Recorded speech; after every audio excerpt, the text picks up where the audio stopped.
በዚህ ምድር ላይ ካሉ ነገሮች ሁሉ እጅግ የላቀ ኃይል አለ።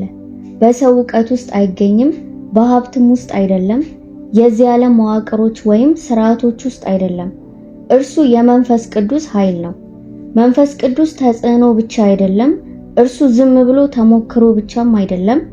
እርሱ በዚህ ቅጽበት የሚሰራ ሕያው የሆነ የሚተነፍስ እውነት ነው። አንዳንዶቻችሁ ስለ እርሱ ሰምታችኋል፣ አንዳንዶች ስለ እርሱ ተናግረዋል። ነገር ግን ስንቶች ናቸው በእውነትም የሚያውቁት? ስንቶችስ ናቸው በሕይወታቸው ለዘላለም እስኪለወጥ ድረስ እጅግ ጥልቅ በሆነ መንገድ ያገኙት? በዚህ ምድር ላይ ያለ ምንም ነገር ከመንፈስ ቅዱስ ቅባት ዋጋ እንደማይበልጥ አረጋግጥላችኋለሁ። ምንም ነገር። የሰው ጭብጨባ ሊኖራችሁ ይችላል፣ ነገር ግን ያለ መንፈሱ ምንም ማለት አይደለም። ቴዎሎጂያዊ ዕውቀት ሁሉ ሊኖራችሁ ይችላል፣ ነገር ግን ያለ መንፈሱ ሕይወት የሌለው ሆኖ ይኖራል። ቅባትም እግዚአብሔር በአንድ ሕይወት ላይ የሚያደርገው ዳሰሳ ነው። እናም በሚወርድበት ጊዜ ሁሉም ነገር ይለወጣል። ደካማው ብርታትን ያገኛል፣ ምርኮች ነፃ ይወጣሉ፣ ሕመምተኞች ፈውስን ይቀበላሉ። በኃይል ወይም በሰው ብርታት አይደለም፣ ነገር ግን በሕያው እግዚአብሔር መንፈስ ነው። ነገር ግን ላስጠንቅቃችሁ፣ ይሄ ቅባት ቀላል አይደለም፣ እንዲሁ የሚመጣ አይደለም። የግል ክብርን ለሚፈልጉ አይሰጥም። ለራሳቸው ለመሞት ሁሉንም ነገር በኢየሱስ እግር ስር ለማስቀመጥና የእኔ ፈቃድ ሳይሆን ያንተ ፈቃድ ይሁን ብለው ለማወጅ ፈቃደኛ ለሆኑ የተጠበቀ ነው። ብዙዎች ኃይልን ለማግኘት ይጮሃሉ፣ ነገር ግን ዋጋውን ለመክፈል ፈቃደኛ አይደሉም። ቅባቱ የሚመጣው ሁሉንም ነገር፣ ህልማችንን፣ ምኞታችንን፣ ራሳችንን፣ ህይወታችንን አሳልፈን ስንሰጥ ብቻ ነው። ለእርሱ ትራባላችሁ፣ ለበለጠም ትጠማላችሁ። መንፈስ ቅዱስ አሁን በዚህ ሰዓት አለ። የእግዚአብሔር ክብር እየተንቀሳቀሰ ነው። ሆኖም በእምነት ለማውጣትና ሁሉንም ነገር ለኢየሱስ አሳልፎ ለመስጠት ፈቃደኛ የሆኑ ብቻ ይለማመዱታል። ጥያቄው ዝግጁ ናችሁ? በእግዚአብሔር ክብር ለመመላለስ ተዘጋጅታችኋል? ጌታ ሆይ እኔ እዚህ ነኝ ተጠቀምብኝ ለማለት ፈቃደኛ ናችሁ? ምክንያቱም ከሆናችሁ የጌታ መንፈስ ከዚህ በፊት አውቃችሁት በማታውቁት መንገድ በእናንተ ላይ ሊወርድ ነው። እናም ፊታችሁን አታዙሩ። ይህ ዕድል እንዲያልፍባችሁም አትፍቀዱ። ልባችሁን ክፈቱ። መንፈስ ቅዱስ ሆይና ብላችሁ ተናገሩ። እርሱ እንደሚመጣ ቃል እገባላችኋለሁ። ይሞላችኋል፣ ይለውጣችኋል። እናንተም ዳግመኛ በጭራሽ ያው አትሆኑም። የመንፈስ ቅዱስ መገኘት የሚጠና ትምህርት፣ ዶክትሪን ወይም የሚከራከሩበት ቴዎሎጂያዊ ሐሳብ ብቻ አይደለም። እርሱ በሌላ በማንኛውም ነገር ሊለወጥ በማይችል መንገድ ሕይወትን የሚለው ሕያው የሆነና የሚተነፍስ እውነት ነው። መንፈስ ቅዱስ ተጽዕኖ አይደለም፣ ወይም ደግሞ እንዲሁ የሚያልፍ ስሜት ብቻ አይደለም። ምንም እንኳን ስሜቶች እንቅስቃሴውን በተደጋጋሚ ቢያጅቡትም እርሱ ዝም ብሎ ተሞክሮ ብቻ አይደለም። እርሱ አካል ነው። በሕዝቡ መካከል የሚኖር፣ የሚናገር፣ የሚንቀሳቀስ እናም የሰው ጥረት ሊያደርገው በማይችለው መንገድ ኃይሉን የሚገልጥ የእግዚአብሔር እውነተኛ መገኘት ነው።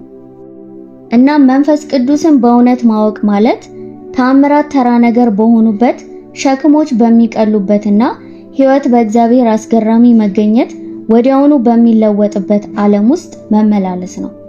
ብዙዎች ኃይልን ይፈልጋሉ፣ ነገር ግን መንፈስ ቅዱስን አይሹትም። ውጤት ይፈልጋሉ፣ ነገር ግን ያንን ውጤት የሚያመጣውን አካል አይፈልጉትም።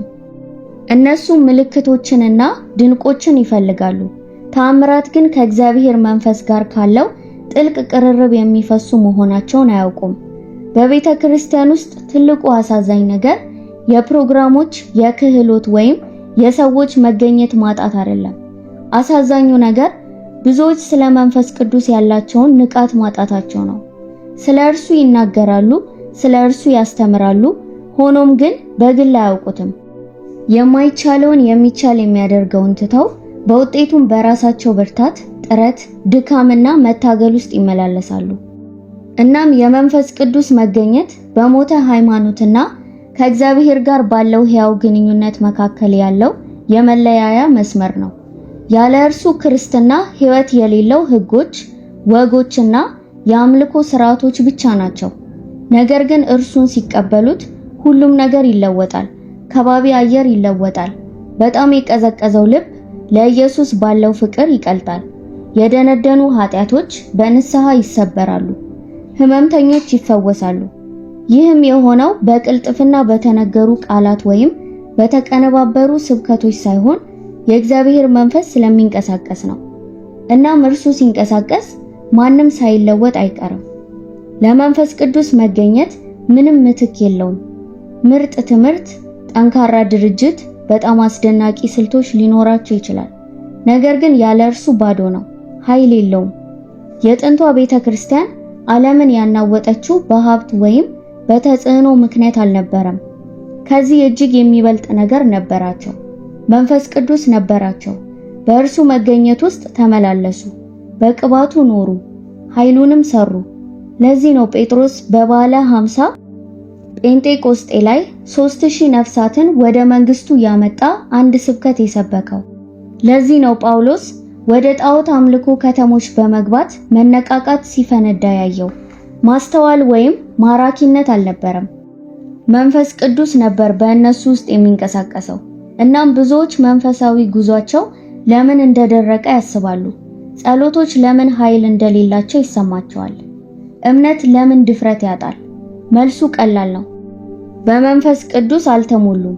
እግዚአብሔርን በራሳቸው ጉልበት ለማገልገል ይሞክራሉ እና ይወድቃሉ። ኢየሱስም መንፈስ ቅዱስ በእናንተ ላይ በወረደ ጊዜ ኃይልን ትቀበላላችሁ አለ። የእርሱ መገኘት ኃይል ይሰጣል። የእርሱ መገኘት ያጠነክራል። ያለ እርሱ ምንም ልናደርግ አንችልም። ያለ እርሱ ጥረታችን ከንቱ ነው። ነገር ግን ከእርሱ ጋር ፍጹም ደካማውን ዕቃ በእግዚአብሔር እጅ ብርቱ ይሆናል። በመንፈስ ቅዱስም መመላለስ ቀጣይነት ያለው ህብረት ነው። የአንድ ጊዜ ተሞክሮ አይደለም። በምስጋና ወይም በጸሎት ብቻ የተገደበ አይደለም። በየቀኑ የእርሱ መገኘት ማወቅ ነው። እርሱ ይናገራል፣ ይመራል፣ ያጽናናል። እኛ ይበልጥ እርሱን ባወቅነው ቁጥር እርሱ ይበልጥ እውነተኛ እየሆነ ይመጣል። እኛ ይበልጥ ራሳችንን በሰጠን ቁጥር እርሱ ህይወታችንን በኃይል ይሞላዋል። ድል የሚገኘው አብዝቶ በመጣጣር ሳይሆን ሙሉ ለሙሉ ለመንፈስ ቅዱስ ራስን በመስጠት ነው። ሙሉ በሙሉ ራሱን ለሰጠ ህይወት እርሱ ሊያከናውነው ለሚችለው ነገር ገደብ የለውም። ጥያቄው እርሱ ለመንቀሳቀስ ፈቃደኛ ነው ወይ የሚለው አይደለም። እኛ ሙሉ በሙሉ ራሳችንን ለመስጠት ፈቃደኞች ነን ወይ የሚለው ነው። እርሱ ዝግጁ ነው፣ እየጠበቀ ነው። መንፈስ ቅዱስ ሆይ ተረከብ ስንል ያ ቅጽበት ነው፣ ሰማይ ምድርን የሚነካበት። ተራው ነገር ያልተለመደ ድንቅ ሲሆን እና መንፈስ ቅዱስም ከምንም ነገር በላይ ሲያስፈልገን፣ ከስኬት ከእውቅና ወይም ከጥቅም በላይ ሲሆን፣ ራስህን ትሰጣለህ፣ ትቀበለዋለህ። መንፈስ ቅዱስ ሆይና እፈልግሃለሁ ትላለህ። ይህንን ስታደርግ ሰማይ ይከፈታል።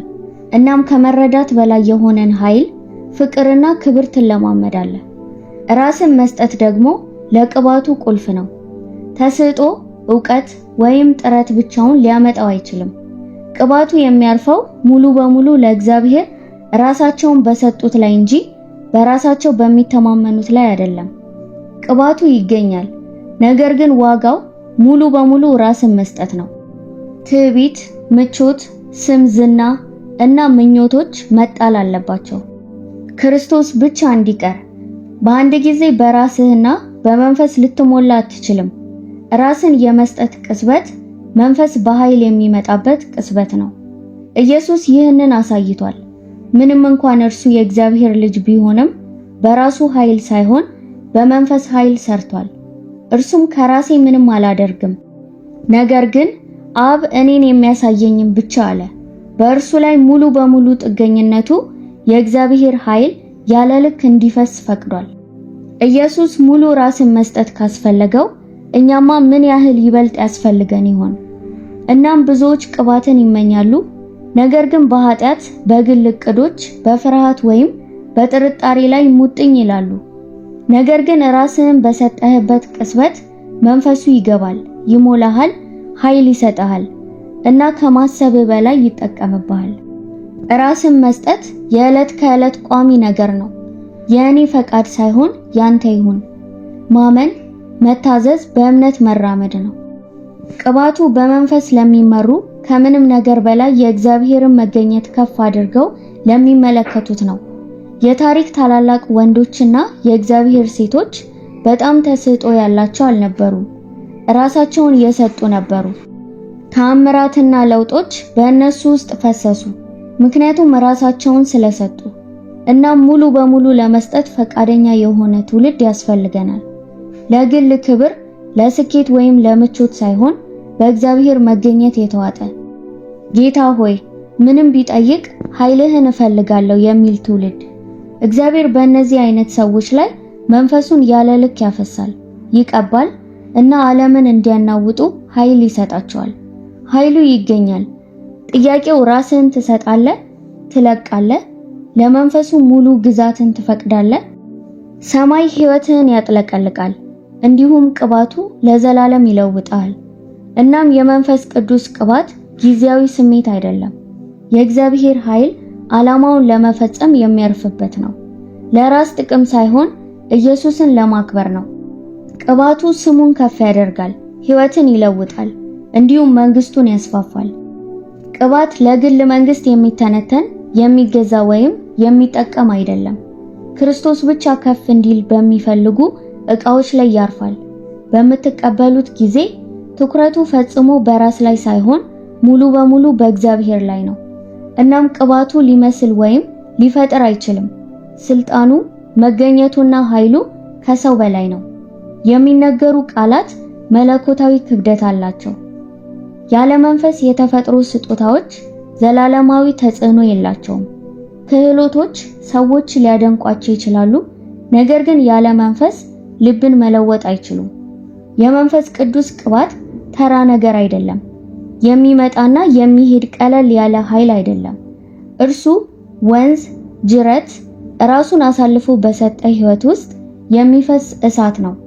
እናም የሚሰጠው ሁሉንም ነገር ላስቀመጡት ብቻ ነው። የራስ የሆነውን ሁሉ፣ ጊዜያዊ የሆነውን ሁሉ፣ ለእግዚአብሔር የልባቸው ዙፋን ከእርሱ ጋር የሚወዳደረውን ሁሉ ላስቀመጡት ብቻ። ለተፈተኑት፣ በእሳት ለተጠሩት፣ ፈተናዎችን፣ ማታለያዎችንና መከራዎች ለገጠሟቸውና ጌታ ሆይ የእኔ ፈቃድ ሳይሆን ያንተ ይሁን ላሉት ይሰጣል። እናም ቅባቱ በስውር ስፍራ ይወለዳል። ማንም በማያይበት ጊዜ በጸሎት ሰዓታት ውስጥ የሚኮተኩት ነው። ማንም በማያጨበጭብበት ጊዜ በታዛዥነት ያድጋል፣ በጾም ይጠነክራል። እናም ራስህን ይበልጥ በሰጠ መጠን የእግዚአብሔር ኃይል ይበልጥ ይፈሳል። ይበልጥ ራስህን አሳልፈ በሰጠ መጠን እሳቱ ይበልጣል። ከተፈጥሮ በላይ የሆኑ መገለጫዎች ይበልጣሉ። እና ይሄ ለማሳየት አይደለም፣ ለጭብጨባ አይደለም፣ ለእውቅናም አይደለም። ቅባቱም ኢየሱስን ከፍ ያደርጋል። እርሱ ኢየሱስን ከፍ ያደርጋል። እርሱ የዓለምን አይኖች ካንተ ላይ በማንሳት ወደ መድኃኒቱ ያመለክታል። ነገር ግን በአንተ አንደበተ ርቱዕነት፣ በትምህርት ወይም በችሎታ ምክንያት አይደለም። እርሱ ኃይል ነው። ከባቢ አየርን የሚቀይር ኃይል ነው። እርሱ የሁሉን ቻይ መገኘት ነው። ልብን የሚነካ፣ ሕይወትን የሚለውጥ፣ የማይቻለውን የሚገለብጥ ነው። ክብሩ ሲያርፍ ሁሉም ነገር ይለወጣል።